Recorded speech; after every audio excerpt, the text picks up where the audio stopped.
నిన్న జరిగిన వాటిట్లో వైఫల్యాలు మనం చెప్పక్కర్లేదు. మనం నిన్న మాట్లాడినప్పుడు కొంతమంది కామెంట్ చేశారు, కానీ ఇప్పుడు ఈనాడే చెప్పుకొచ్చింది. కాకపోతే ఆ పాపమంతా ప్రభుత్వాంది అంటోంది. ప్రజాగళం సభలో పోలీసుల వైఫల్యం అడుగడుగునా కనిపించింది. పల్నాడు ఎస్పీ రవిశంకర్ రెడ్డి తన అంతరాంగంతో బందోబస్తు విధులు సమర్థంగా చేయించడం విఫలమయ్యారని విపక్షాలు విమర్శిస్తున్నాయి. ప్రధాన సభలో జరిగిన తొక్కిసలాట రభసేందుకు నిదర్శనం. ప్రధాన వేదికకు సమీపంలో ఉన్న గ్యాలరీలోనే నీళ్ల సీసా విసరడం, వేదిక ముందు తోపులాట చోటు చేసుకున్నా పట్టించుకోలేదు. వీవీఐపీ మీడియా గ్యాలరీలో కార్యకర్తలు చొచ్చుకొచ్చి తోపులాటకు దిగిన పోలీసులు ప్రేక్షక పాత్రకి పరిమితమయ్యారు. జనాన్ని నియంత్రించాలని ప్రధానమంత్రి చెప్పిన పోలీసులు స్పందన లేదు. ప్రజలు వీఐపీలు వీవీఐపీలకు ప్రత్యేక మార్గాలు ఉన్న పోలీసులు వారికి దిశానిర్దేశం చేయకుండా అందరినీ వీఐపీ ప్రవేశ మార్గం వద్దకు పంపారు. ఇక్కడ అందరూ గుమిగొట్టడం, పాసులు ఉన్న వాళ్ళు వెళ్ళే పరిస్థితి లేకపోవడంతో వీవీఐపీలు సైతం బయటపడడానికి నానా అవస్థలు పడ్డారు. సభలోకి వెళ్ళలేక వెనక్కి వచ్చి సాధారణ జనం ఉన్న గ్యాలరీలోనే కూర్చోవాల్సి వచ్చింది. కొందరు నేతలు వెనక్కి వచ్చినప్పటికీ గ్యాలరీ నిండిపోవడంతో రోడ్డుపైనే నిలబడిపోయారు. మాజీ మంత్రులు, మాజీ ఎమ్మెల్యేలు సైతం ట్రాఫిక్లో చిక్కుని సభకు రాకుండా వెందిరగాల్సి వచ్చింది. పోలీసులు జనానికి సహకరించకపోతే ఉద్దేశపూర్వకంగా పలు ఇబ్బందులకు గురి చేశారు.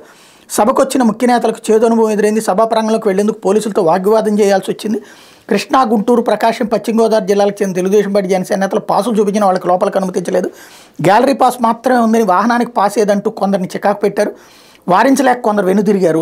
పలువురు నేతలు ట్రాఫిక్లో చిక్కున్నారు. వేల సంఖ్యలో పోలీసులు పిలిచి వారితో బందోబస్తు విధులు సక్రమంగా నిర్వర్తించేలా చర్యలు తీసుకోవడం విఫలమయ్యారు. సభకు వచ్చే వాహనాలు ప్రాంగణానికి చేర్చడంలో సరైన చర్యలు తీసుకోలేదు.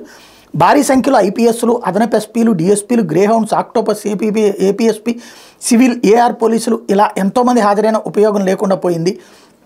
ఇదంతా పోలీసుల తీరు అన్నది అసలు పాయింట్. ఏంటి ఇక్కడ? పాసులు ఎవడిస్తాడు? నువ్వే ఇస్తున్నావు. నువ్వు ఇచ్చినప్పుడు ఈ పాస్తో పాటు వెహికల్ పాస్ నువ్వే ఇవ్వాలి కదా. వెహికల్ పాస్ లేకుండా ఈ పాస్ ఉంది కదా అని వెహికల్ వేసుకుని వస్తే వాళ్ళు ఎక్కడ అనుమతించాలా? నువ్వే కదా ఆ సిస్టమ్ పెట్టింది తెలుగుదేశం అంటే. ఇక్కడ ఈనాడు జ్యోతి వెనకేసుకొచ్చేది అదే కదా. ప్రాక్టికల్ సమస్యలు ఏంటాయి అంటే పోలీసుల్ని చాలా చిన్న చూపు చూస్తాం, మొత్తం మేమే నిర్వహించుకుంటాం అంటాం. మళ్ళీ ఇక్కడ జరిగేది ఇది. ఇంకోటి, అక్కడ బ్యారికేడ్లు ఎట్లా పెట్టాలో ఇది కూడా పోలీసులు చెప్పాలా. పోలీసులు చెప్పినట్టు చేస్తారు వీళ్ళు. తమ్ముళ్ళు పోలీసులే మీరు ఓవర్ యాక్షన్ చేయకండి అంటూ ఎన్నిసార్లు మాట్లాడలేదు చంద్రబాబు గారు.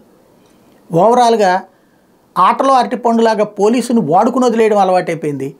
తోసుకొచ్చేది మనమే, కంట్రోల్ చేయకుండా ఉండేది మనమే, అట్లా రెచ్చిపోమని చెప్పేది మనమే, చివరికి దోషులుగా చూపెట్టేది పోలీసుల్ని. అది ఇక్కడ వింత.